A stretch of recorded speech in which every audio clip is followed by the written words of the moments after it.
Adani power में invest करना आपके लिए बेनिफिट हो सकता है या फिर नहीं हो सकता है? चलिए जानते हैं इसके फंडामेंटल एनालिसिस से। अडानी पावर का मार्केट कैप देखें तो ये ऑलमोस्ट 4 लाख करोड़ की कंपनी है। करंट प्राइस 203 रुपए पे ट्रेड हो रही है ये कंपनी। डिविडेंड यील्ड इसकी 0% है, डिविडेंड देती नहीं है। फेस वैल्यू 2 रुपए की है। ROE 21% का है, काफी अच्छा मेंटेन किया है। बुक वैल्यू 33 रुपए की है। पीई इसका 27 का है और ROCE 17% का है। अभी के हिसाब से देखें ये सेक्टर वाइज डिसेंट नंबर्स हैं कंपनी के। यहाँ पर इसका अगर आप अभी तक का टोटल इसका चार्ट पैटर्न देखें, प्राइस पैटर्न की कंपनी ने किस ईयर में कितना हाई और लो लगाए, तो ये आप देख सकते हो। ये आपकी 2022 में लगभग 50 रुपए के आसपास ट्रेड हो रही थी कंपनी, और उसके बाद से प्रॉफिट में आई थी। 2020 के बाद ये प्रॉफिट आई थी, उससे पहले इसके रिटर्न जो थे वो नेगेटिव में थे, और 2020 के बाद ये प्रॉफिटेबल हुई थी। तो यहाँ से आप देख सकते हैं चार्ट में भी ये एक्शन देखने को मिला है। 2020 के बाद से ये मार्केट में मूवमेंट बनना स्टार्ट हो गया था जैसे ये प्रॉफिटेबल हुई थी, और उसके बाद से इसकी रैली देख सकते हैं आप। यहाँ पर इसने एक ट्रेंड लाइन क्रिएट की है जो कि अभी तक इस कंपनी ने ब्रेक नहीं की है। लेकिन अभी के लिए हमें ये जो आपका टॉप बनता हुआ दिखाई दिया है, इसके करेक्शन होने का वेट करना चाहिए, क्योंकि अभी उस लेवल का करेक्शन इस कंपनी में हुआ नहीं है जिस लेवल के इसने रिटर्न दे दिए हैं। तो हो सकता है ये कंपनी यहीं इस ट्रेंड लाइन को फॉलो करे या फिर ये यहाँ तक आए। दोस्तों वैसे मैं इस वीडियो में टेक्निकल एनालिसिस नहीं बता रहा हूँ, केवल फंडामेंटल एनालिसिस बता रहा हूँ। यदि आपको टेक्निकल एनालिसिस जान रहा है तो आप हमें नीचे कमेंट कर सकते हैं।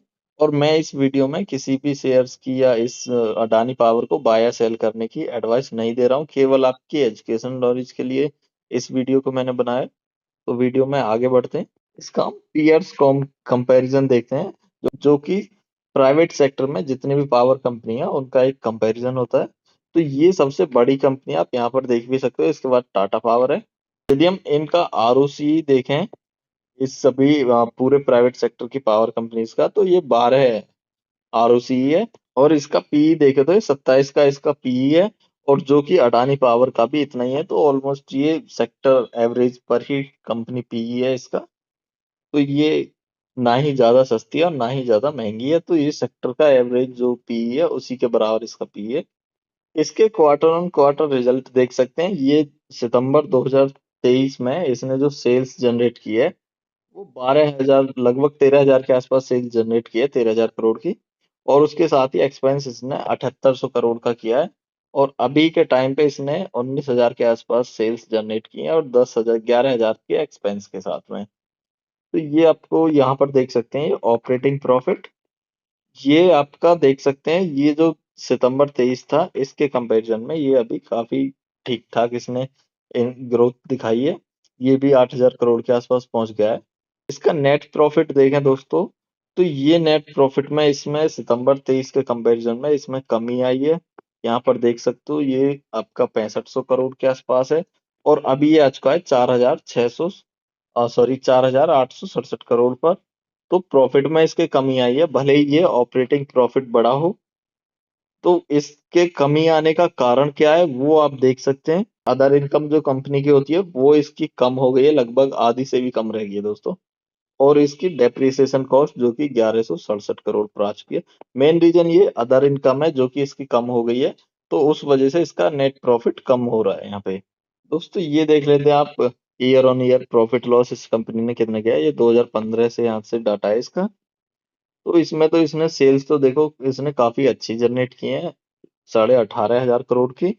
एक्सपेंस इसका 14,000 करोड़ था इन सेल्स को जनरेट करने के लिए, लेकिन ये फिर भी लॉस में थी। ऑपरेटिंग प्रॉफिट तो ये 4678 करोड़ का था। ये लॉस में होने का रीजन ये है दोस्तों, जो इसने लोन ले रखा है, कंपनी ने कर्ज ले रखा है, उसका इंटरेस्ट रेट काफी ज्यादा जा रहा था, जिसकी वजह से इसका सारा प्रॉफिट जो है वो इसी में निकल गया। और वो आपका इंटरेस्ट और डेप्रिसिएशन कॉस्ट माइनस करने के बाद में 1816 करोड़ का नेट लॉस आ जाता है आपके पास में। तो ये कंपनी का जो लोन है वो कंपनी ने ज्यादा लिया हुआ था, जिसकी वजह से कंपनी को लॉस ज्यादा हो रहा था। मार्च 2016 में आप देख सकते हैं इसने जो है ऑपरेटिंग प्रॉफिट ज्यादा जनरेट किया था, जिसकी वजह से इसका जो नेट डेप्रिसिएशन और इंटरेस्ट रेट माइनस करके 375 करोड़ का इसे प्रॉफिट हुआ था, जो कि नेट प्रॉफिट हो जाता है आपका 551 करोड़ का।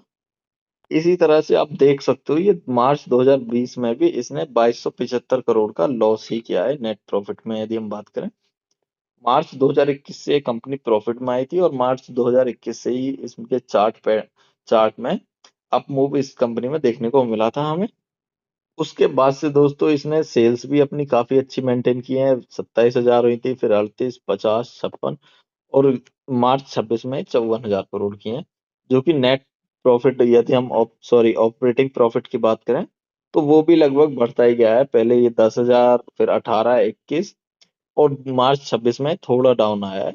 लेकिन इसका जो नेट प्रॉफिट है ना दोस्तों, वो कम नहीं हुआ है, वो बराबर ही हुआ है, क्योंकि इसका जो टैक्स था वो मार्च 25 में 22% लगा था इस पे, और अभी जो मार्च 26 है उसमें 16% लगा है, तो उस वजह से इसका प्रॉफिट मेंटेन रहा।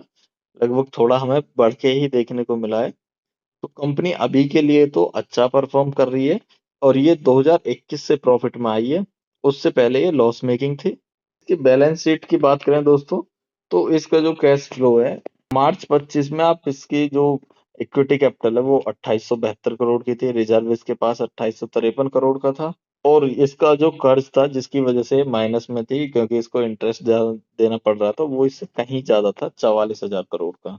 अब इस कंपनी ने क्या किया है, ये जो अपनी रिजर्व कैपिटल थी ना, ये 2021 से बढ़ानी स्टार्ट की है, आप देख सकते हैं इसमें क्लियरली।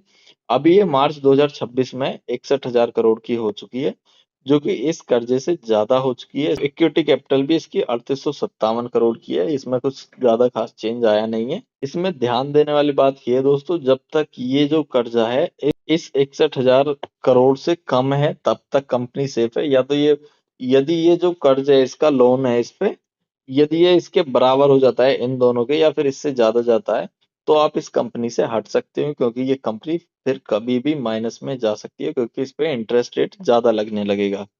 अभी के लिए आप इस कंपनी में अपना इंटरेस्ट दिखा सकते हैं, वैसे मैं किसी को बाय सेल करने की एडवाइस नहीं देता हूँ। यहाँ पर आप देख सकते हैं प्रमोटर्स की जो होल्डिंग है वो लगभग 75% के आसपास है। एफ ने भी अपना स्टेक पहले से कम करके लगभग 12% पे ले आए हैं, और DII इसमें 4% है।